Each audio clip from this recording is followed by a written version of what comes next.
this edition of News Today, a series in which we discuss and briefly analyze the important news of the day. Let's have a look at today's main headlines. The 5th India-US 2+2 Ministerial Dialogue concludes successfully in Delhi. Ministry of Information and Broadcasting has proposed Broadcasting Services Regulation Bill 2023. The Ministry of Information and Broadcasting approves the Digital Advertisement Policy 2023. Report titled Towards Eliminating Plastic Pollution by 2040 released by the Organization for Economic Cooperation and Development. The Central Electricity Authority proposed battery standardization to boost EV to grid charging. The government issues the first sovereign green bond of the financial year 2024. Starting with today's first news, the 5th India-US 2+2 Ministerial Dialogue concluded successfully in Delhi. In the 2+2 dialogue, foreign and defense ministers participated and discussed strategic and security issues. India also has 2+2 dialogue mechanisms with Australia, Japan, the United Kingdom and Russia. Now let's take a look at the key highlights of the dialogue. In the field of defense, both countries have agreed to co-produce infantry combat vehicles as a part of defense industrial cooperation. The two countries also looked forward to finalizing security of supply arrangement. Such an arrangement will further integrate defense industrial ecosystem of both countries while strengthening supply chain resilience. During the dialogue, the US-India Initiative on Critical and Emerging Technology was reviewed. The initiative aims to strengthen and broaden the strategic technological partnership between the companies and academic institutions. The two countries also welcomed the progress of the Indo-Pacific Economic Framework for Prosperity. The framework has 4 pillars relating to trade, supply chains, clean economy, and fair economy. India has joined 3 pillars of the framework but stayed out of the trade pillar. During the dialogue, both countries reaffirmed the importance of free, open, inclusive and resilient Indo-Pacific and reiterated benefits of the India-Middle East-Europe Economic Corridor. Further, the two countries look forward to improve cooperation under the USA's Cancer Moonshot program. Now, before moving on, let's take a look at some important aspects of India-US relations. US is India's largest export destination and also the third largest defense supplier to India. USA has recognized India as a key defense partner and signed defense cooperation treaties like Basic Exchange and Cooperation Agreement in the year 2020. Recently, India has joined the US-led Mineral Security Partnership, which aims to ensure the supply of critical minerals. Moving on, the Ministry of Information and Broadcasting has proposed the Broadcasting Services Regulation Bill 2023. It will replace the Cable TV Networks Regulations Act of 1995 and other policy guidelines that govern the information and broadcasting sector. So what is the bill all about? Let's take a look at some of its key provisions. The bill proposes a consolidated legal framework that will cover the over-the-top, direct-to-home, Internet protocol television, digital news and current affairs among other things. It introduces content evaluation committees to enhance self-regulation. The bill also proposes program and advertisement code which allows for a differentiated approach. The code requires self-classification by broadcasters and access control measures for restricted content. The bill seeks to create a broadcast advisory council which will replace the existing interdepartmental committee. Other important provisions of the bill include linking monetary penalties and fines to the financial capacity of the entity for more equitable penalties, enabling provisions for the issue of comprehensive accessibility guidelines and infrastructure sharing among broadcasting network operators and carriage of platform services. So the question is, what was the need of the bill? Firstly, by adopting a unified and future-focused approach and replacing outdated acts, rules and guidelines, the bill will improve broadcasting sector's regulatory framework. Also, it will promote inclusion of marginalized sections such as the Divyangjan community. Lastly, as one-stop legislation, it will enhance ease of doing business. In our next news, the Ministry of Information and Broadcasting has approved the Digital Advertisement Policy 2023. The policy will enable the Central Bureau of Communication to leverage the digital media space to create awareness about government schemes and policies. The Central Bureau of Communication, or CBC, headquartered in New Delhi, acts as an advisory body to the government on media strategy. Its mandate is to advance the government's image as the prime facilitator of people's empowerment by positioning messages through print media, audio-visual, outdoor and digital media. It falls under the Ministry of Information and Broadcasting. Coming back to the news, the major objectives of the policy are to improve the social media outreach of various ministries and departments of the Government of India and to implement a policy framework that enables ministries and CBC to engage with social media platforms. Now let's discuss some of the key features of the policy. It enables CBC to empanel agencies and organizations in the OTT and video on demand space. The policy also seeks empanelment of digital audio platforms to leverage the growing number of listeners to podcasts and digital audio. Competitive bidding has been introduced in the policy for rate discovery, ensuring transparency and efficiency.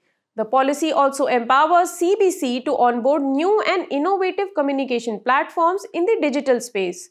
Overall, the policy is expected to bring a multitude of benefits. For instance, it will lead to effective delivery of citizen-centric messages in a targeted manner and bring cost efficiencies in public-oriented campaigns. Moreover, it will leverage India's huge subscriber base, promote technology-enabled messaging options, and can channelize public service campaign messages through mobile applications. In another news, the report titled Towards Eliminating Plastic Pollution by 2040 has been released by the Organization for Economic Cooperation and Development, or the OECD. The report has been released at the third session of the Intergovernmental Negotiating Committee on Plastic Pollution. It provides a roadmap for governments and policymakers to tackle the full life cycle of plastic by curbing production, demand, and increasing circularity. Let's have a look at the key findings of the report. The report says that the business as usual is unsustainable.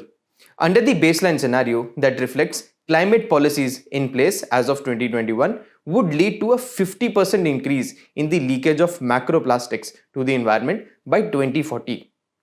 The report also finds that early, stringent and coordinated policy action globally could cut plastic waste generation in 2040 by a quarter below the baseline.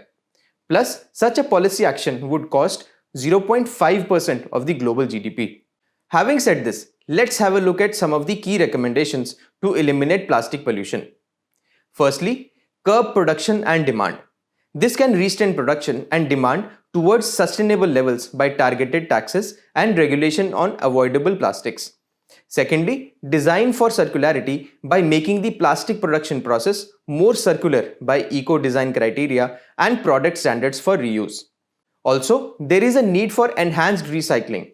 For instance, having closed material loops by improving separate collection, sorting and recycling of plastic waste, and steps like extended producer responsibility can aid in recycling.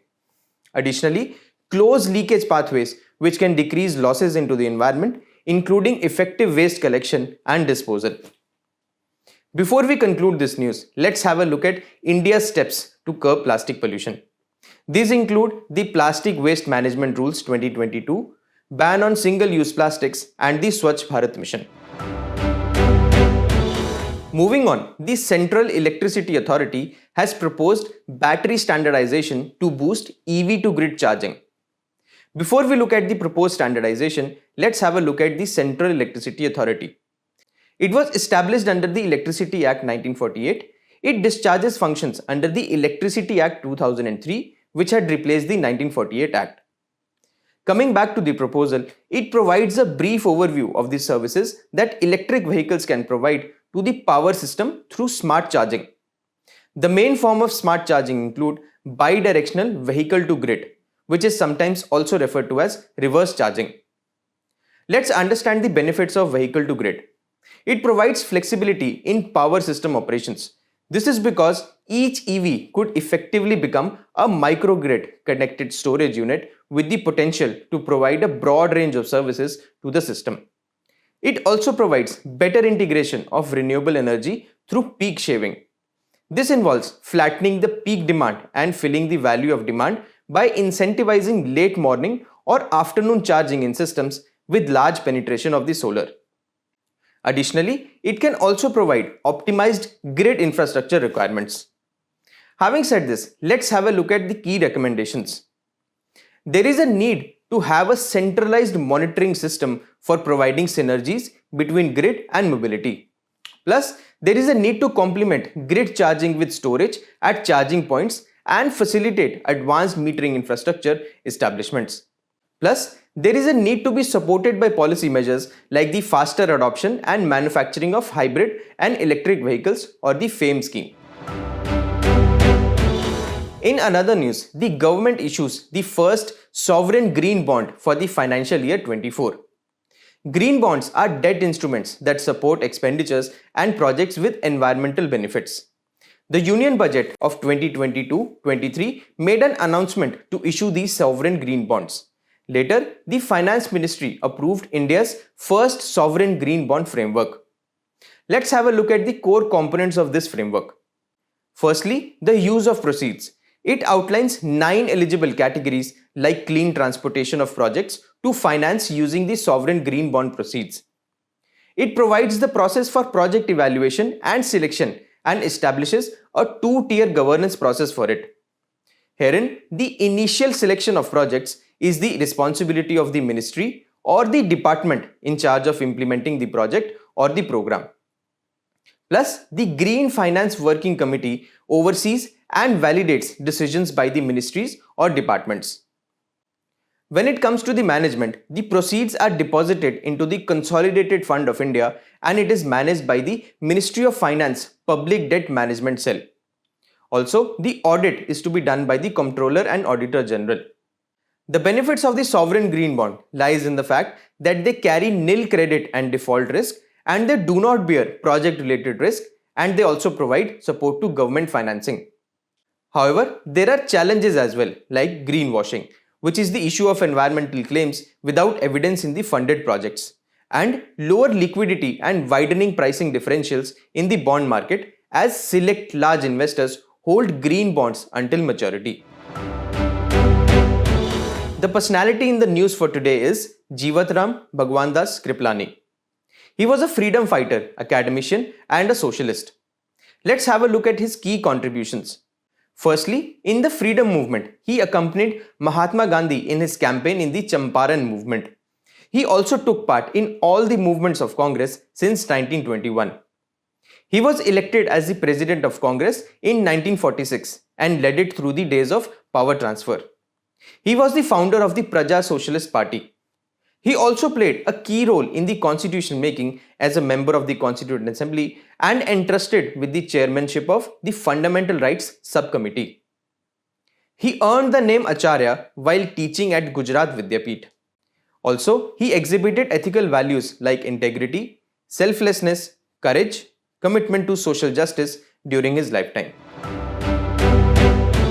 As we conclude today's main news, let's take a look at some quick updates. Supreme Court in a writ petition observed that governors can't sit on bills passed by Assembly.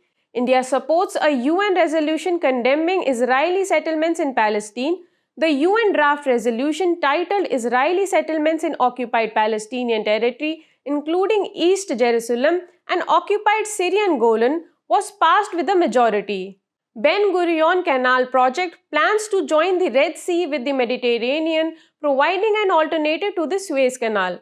It envisages cutting a canal through the Israeli-controlled Negev desert from the tip of the Gulf of Aqaba to the eastern Mediterranean coast. Bongo Sagar 23 was recently held. It is a bilateral naval exercise between India and Bangladesh. NHAI accepted the first insurance surety bond as a bid security. Insurance surety bond is a three-party contract by which one party guarantees the performance or obligations of a second party to a third party. Overall increase of 60% in tiger population was highlighted by a report submitted under Global Tiger Recovery Program 2.0. The program started as an effort of 13 countries to double tiger numbers in the wild by 2022. Its 2.0 version was launched in 2022 till 2034. Experts have found that Lake Titicaca is shrinking due to climate change.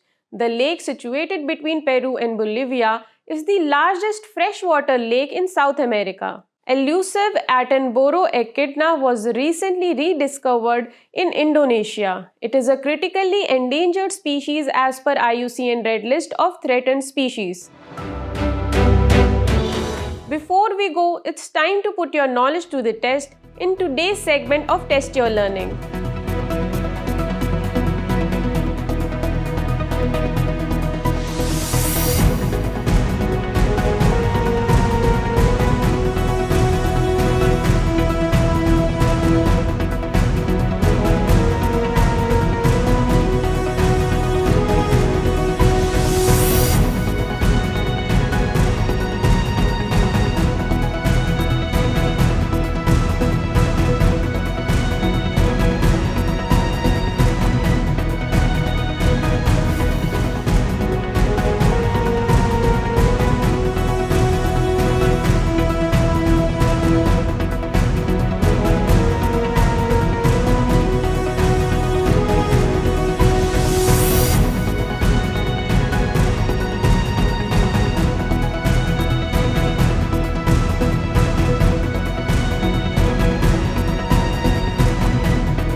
Thank you for joining us. We hope you've enjoyed this edition of News Today. To get the answers to today's quiz and to download the PDF of News Today, make sure to check out the links in the description below.